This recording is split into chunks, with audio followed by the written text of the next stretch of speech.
অষ্টগ্রামের মেয়ে, আপনারা যদি কাকে দিবেন আমাকে ছাড়া? ইনশাআল্লাহ। আবার নারীর টানে ছুটে আসছে আপনাদের কাছে। আমি আমার সালাম দেই আমার ইটনা অষ্টগ্রাম মিঠামইনের সকল এবং সর্বস্তরের জনগণকে। আমি এই পরিবার, এই এলাকার সন্তান। আমি আসলে আমার ছোটবেলা থেকে ইচ্ছা ছিল আমি এই এলাকার জন্য কিছু করি। 1933 সালে আমার দাদা কাজী আব্দুল আউয়াল সাহেব এই হাওর অধ্যুষিত এলাকায়, এই মানে একদম রিমোট একটা এলাকাতে এসে উনি একটি স্কুল করেছিলেন এই এলাকার মানুষের মাঝে শিক্ষার আলো ছড়িয়ে দেওয়ার জন্য। আমার চাচা ভাষা সৈনিক, মুক্তিযুদ্ধের মহান সংগঠক মরহুম কাজী আব্দুল বারী সাহেব এই দেশের জন্য মেহনতি মানুষের জন্য কাজ করতে গিয়ে অনেক নির্যাতিত হয়েছেন, বৈষম্যহীন সমাজ করার জন্য অনেক চেষ্টা করেছেন, নির্যাতিত হয়েছেন।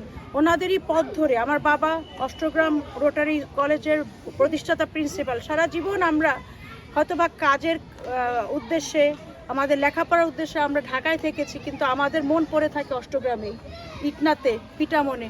আমরা চাই এই স্বতন্ত্র প্রার্থী হয়ে কোনো কোনো দলের লেজুর বৃত্তি না করে আমি যাতে আমার লক্ষ্যকে সামনে এগিয়ে নিয়ে যেতে চাই। আমি চাই আমার এলাকা অষ্টগ্রাম ইটনা মিঠামনের জন্য কিছু করে দিতে চাই, যেটা আমার বাপ দাদারা করে গেছেন, যাতে সারা জীবন মনে রাখে।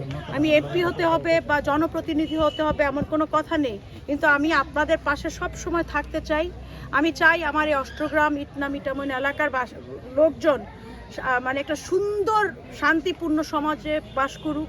তাদের শিক্ষা ব্যবস্থা, পারিবারিক শিক্ষা, সবচেয়ে মূল্যবোধ তৈরি করতে হবে। পারিবারিক মূল্যবোধ যদি আমাদের মধ্যে না থাকে আমরা কিন্তু ভালো সমাজ দিতে পারবো না। সেই উদ্দেশ্যে আমার কাছে মনে হয় আমি অষ্টগ্রামের মেয়ে হিসেবে এখন আমার সময় এসেছে অষ্টগ্রাম ইটনা মিঠামইন এলাকার জন্য কিছু করার জন্য আমার সময় এসেছে। আর আমার কাছে মনে হয় কথা না বলে আমরা যদি কথার ফুলঝুরি কমিয়ে আমরা যদি কাজের ব্যক্তিটা বাড়িয়ে দেই, আমাদের এই এলাকা অনেক উন্নত হবে। আর আমার এই এলাকা অনেক সম্ভাবনাময় একটা এলাকা।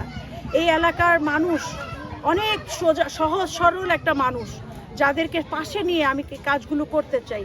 আপনারা আমার জন্য একটু দোয়া করবেন। আমার জীবনের একটা শখ, আমি আপনাদের মেয়ে হিসেবে বলছি, এই এলাকার মেয়ে হিসেবে বলছি, আমি চাই এই এলাকায় একটা মানে এই স্বাস্থ্যকেন্দ্রে আমি একবার লাস্ট টাইম এসেছিলাম, এসে দেখেছি যে কিছু উপজেলা স্বাস্থ্য কমপ্লেক্সে কিছু কুকুর শুয়ে আছে। আমার খুব কষ্ট লেগেছে।